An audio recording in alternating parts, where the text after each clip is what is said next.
Heya. I want to talk about the Astro weather that is happening for Wednesday, Mercury's Day, on March 12th, 2025. I have my computer over here so I can just kind of take a peek at the chart. So if my eyes dart, please understand that that's what's going on. So we have the moon now in Virgo. Anxious, analytical, critical, um, very determining the right way, right? The anxiety of a moon in Virgo can just be around trying to perfect whatever it's doing. So there is a need here, moon being our emotional needs, to pick apart and to analyze our world and almost like try to make it better, right? We want to improve. We want to uh, make things be efficient, to work in the ways that they need to. So I think that this day is going to feel a bit cranky, for a few reasons.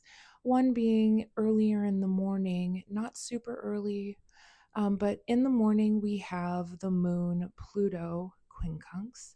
So this is like a deep well of anxiety, right? And this can definitely be about anxiety about our collective future. Pluto in Aquarius. Um, this can be an anxiety around what can I do to make things right on my level in order to fix, Virgo is a fixer, to fix the future. So I think that just in general, we're all feeling a bit anxious, a bit unsettled, and needing to make some emotional adjustments there. And then later on in the day, too, we have then the moon in Virgo, quincunxing Venus and Mercury. So Venus and Mercury met up yesterday on the 11th, on Tuesday. And with the moon coming in, quincunxing these points, whatever conversation that was happening on Tuesday now needs an adjustment, and maybe it needs a little bit more of a critical eye. When we have the moon, Mercury, quincunx, I think that there's really a caution here. Really think before we speak, because the words could be pretty sharp. We have the moon in Virgo being ruled by that Mercury in Aries, right? And so there's an argument here.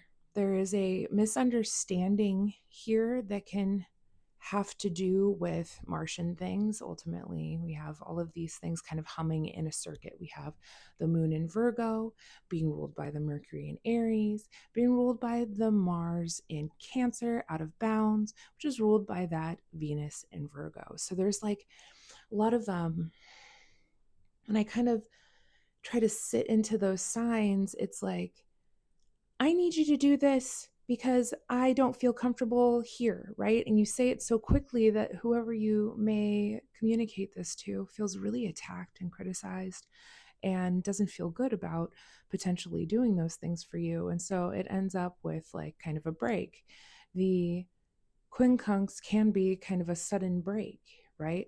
And with these things having to do also with relationships, with Venus being there in Aries retrograde, there could be like a sudden argument, a sudden thing causes the sort of break that we potentially really wouldn't have wanted to happen.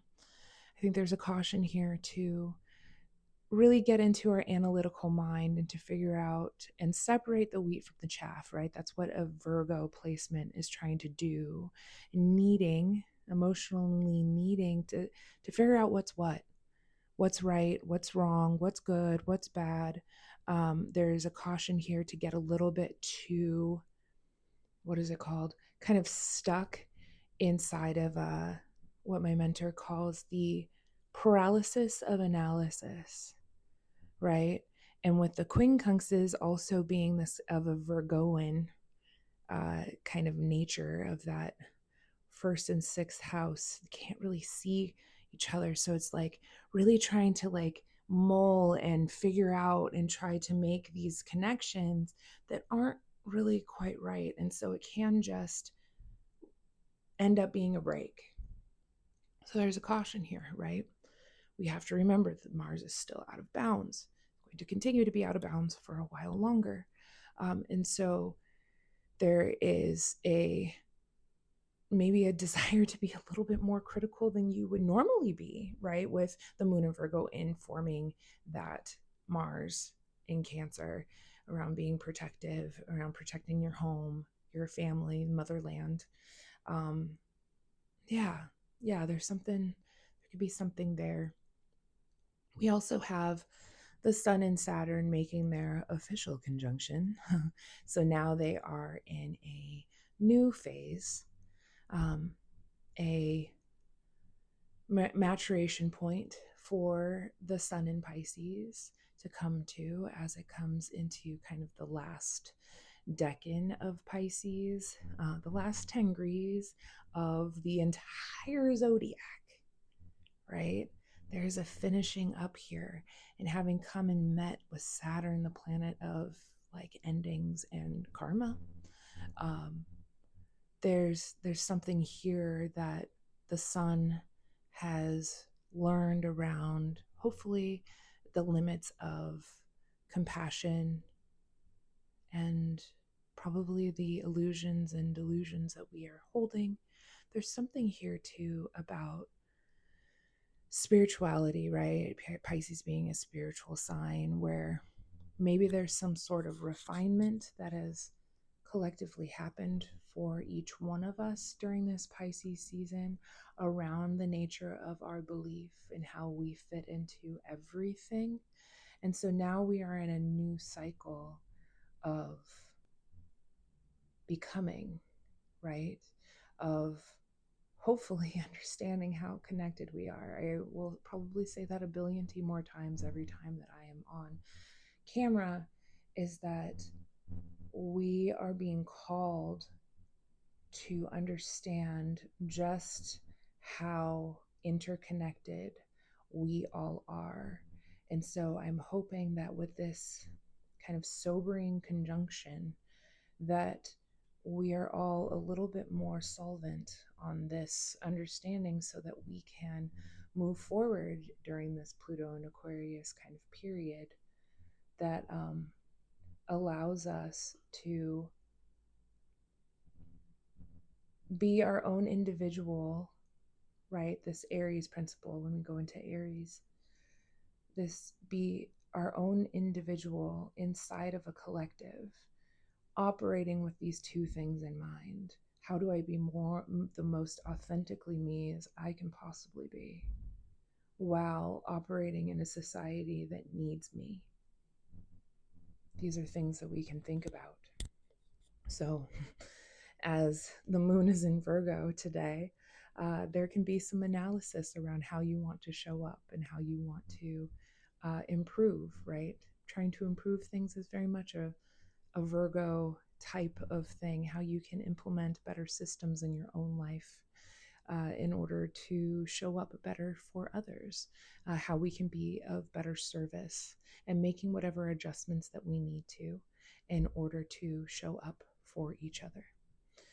So as a reminder, tomorrow and the next day, really late tomorrow, is the eclipse. So if you're feeling a bit exhausted, full, right? It's full moon, lunar total eclipse. There's something here about awareness. It's like a pregnant pause right before things kind of culminate and show themselves to be what they are.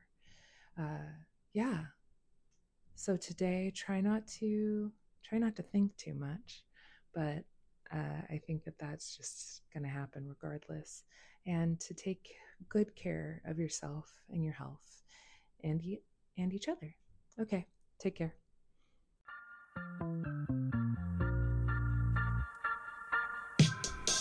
Hey, thank you for listening to today's Astro Weather with me. I'm Sydney. As a reminder, I'm always open to seeing both new and my beloved returning clients. My website is ddastrology.com. That is D as in dog, astrology.com, to check me out, and just click the email buttons in order to schedule with me. If you're into a more conversational feel with your podcast and content, I have a podcast called BS Astrology with my fellow Mercurial Mommy Bender, and we put out episodes every Sunday for the week. Just search BS Astrology on YouTube or wherever you enjoy listening to your podcasts, including Spotify, Audible, and more. Have a good day.